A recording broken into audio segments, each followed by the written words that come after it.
செல்வ வளத்தை அதிகரிக்கும் மாசி பௌர்ணமி வழிபாடு. சந்திர பகவானின் ஆதிக்கம் அதிகமாக இருக்கக்கூடிய நாளாகத்தான் பௌர்ணமி நாள் திகழ்கிறது. அதுவும் சிறப்பு மிகுந்த மாதங்களில் வரக்கூடிய பௌர்ணமிக்கு அதிக அளவு பலன் இருக்கிறது என்று கூட சொல்லலாம். ஒவ்வொரு மாதத்திலும் வரக்கூடிய ஒவ்வொரு பௌர்ணமிக்கு ஒவ்வொரு விதமான சிறப்புகள் இருக்கின்றன. எந்த பௌர்ணமியாக இருந்தாலும் அது நாம் சந்திர பகவானையும் மகாலட்சுமி தாயாரையும் வழிபாடு செய்தோம் என்றால் நமக்கு அளவில்லா செல்வம் கிடைக்கும். சந்திர பகவானும் மகாலட்சுமி தாயாரும் உடன் பிறந்தவர்கள் என்று புராணங்களில் கூறப்படுகிறது. அதனால் சந்திரனின் ஆதிக்கம் அதிகம் இருக்கக்கூடிய பௌர்ணமி தினத்தில் மகாலட்சுமி தாயாரை நாம் வழிபாடு செய்யும் பொழுது நம்முடைய வழிபாட்டின் பலன் என்பது நமக்கு விரைவிலேயே கிடைக்கும் என்று கூட கூறலாம். அப்படிப்பட்ட பௌர்ணமி தினங்களில் மிகவும் சிறப்பு வாய்ந்த பௌர்ணமியாக மாசி பௌர்ணமி திகழ்கிறது. அதிலும் வியாழக்கிழமையோடு சேர்ந்து வருகிறது என்பதால் இதற்கு இன்னும் அதிக பலன் இருக்கிறது. வியாழக்கிழமை என்பது குபேர பகவானுக்குரிய கிழமை. மேலும் குபேர பகவானுக்குரிய நேரமான மாலை 5:30 மணிக்கு மேல்தான் முழு நிலவும் வானத்தில் தெரிய ஆரம்பிக்கும் என்பதால் அந்த நேரத்தில் நாம் மகாலட்சுமி தாயாரை பூஜை செய்யும் பொழுது நம்முடைய வேண்டுதல் விரைவிலேயே நிறைவேறும். மாலை நேரத்தில் வீட்டு பூஜை அறையில் இருக்கக்கூடிய மகாலட்சுமி தாயாரின் படத்தை சுத்தம் செய்து சந்தனம் குங்குமம் வைத்துக் கொள்ளுங்கள்.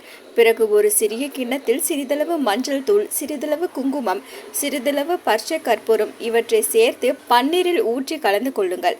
கலந்து இந்த கலவையை உங்களுடைய மோதிர விரலில் எடுத்து கிழியாத நல்ல வெற்றிலையாக ஒரு வெற்றிலையில் ஸ்வஸ்திக் சின்னத்தை வரைய வேண்டும். இந்த ஸ்வஸ்திக் சின்னம் வரைந்த வெற்றிலையை ஒரு சிறிய தாம்பூல தட்டில் வைத்து மகாலட்சுமி தாயாரின் படத்திற்கு முன்பாக வைத்து விடுங்கள். வீட்டில் வெள்ளி நாணயம் இருக்கும் பட்சத்தில் அந்த நாணயத்தை எடுத்து ஸ்வஸ்திக் சின்னத்தின் நடுவில் வைத்துவிட வேண்டும். ஒருவேளை வெள்ளி நாணயம் இல்லை என்பவர்கள் 5 ரூபாய் நாணயத்தை வைத்துக் கொள்ளுங்கள். மகாலட்சுமி தாயாருக்கு வாசனை மிகுந்த மலர்களால் அலங்காரம் செய்து கொள்ளுங்கள். சிறிது வாசனை மிகுந்த மலர்களை ஸ்வஸ்திக் சின்னத்திற்கு மேல் இருக்கும் நாணயத்தின் மீதும் வைத்து விடுங்கள். 2 நெய் தீபங்களை மகாலட்சுமி தாயார் முன்பாக ஏற்றி வைத்துவிட்டு சுத்தமான பசும்பாலை காய்ச்சி அதில் ஏலக்காய் மற்றும் கற்கண்டை போட்டு மகாலட்சுமிக்கு நைவேத்தியமாக வைக்க வேண்டும். 108 போற்றிகள் போன்றவற்றில் ஏதாவது ஒன்றை கூறி குங்குமத்தாலேயோ அல்லது வாசனை மிகுந்த மலர்களாலோ அர்ச்சனை செய்ய வேண்டும்.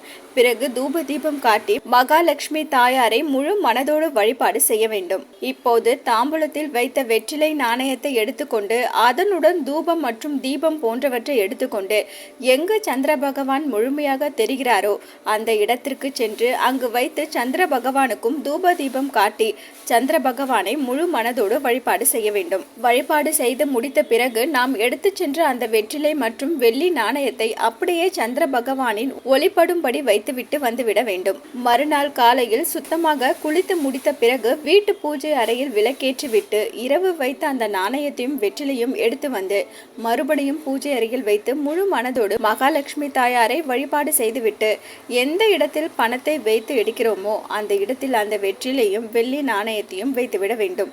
1-2 நாட்களில் வெற்றிலை வாடிவிடும். அப்பொழுது அதை மட்டும் தனியாக எடுத்து கால்படாத இடத்திலோ அல்லது செடிகளுக்கு அடியிலோ போட்டுவிட வேண்டும். அந்த வெள்ளி நாணயம் அப்படியே பணம் இருக்கும் இடத்தில் இருக்கட்டும்.